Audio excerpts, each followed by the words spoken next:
بسم اللہ الرحمن الرحیم۔ السلام علیکم۔ تین دوست پارٹ 3 میں ویلکم ہے آپ سب کا۔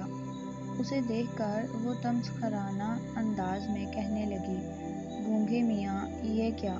تم ہر وقت اپنا گھر اپنی پیٹھ پر اٹھائے کیوں گھومتے ہو؟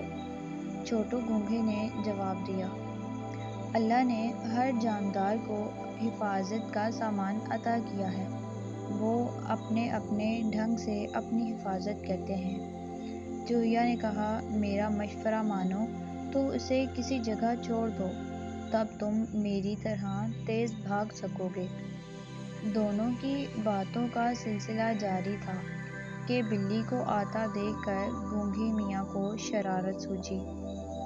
بھی چوہیا ذرا ہوشیار رہنا، دیکھو بلی خالہ ادھر تشریف لا رہی ہے، وہ تمہیں ضرور ہڑپ لے گی، اگر جان کی سلامتی چاہتی ہو تو یہاں سے بھاگ نکلو۔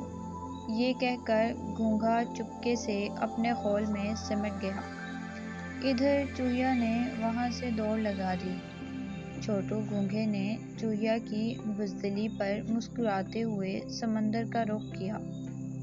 تھوڑی دور پر ہی اس کے دوست مل گئے، دونوں اس پر برسنے لگے اور چھوٹو گونگھا مرچ مسالہ لگا کر چوہیا کی بزدلی کا قصہ سنا کر لطف لیتا رہا۔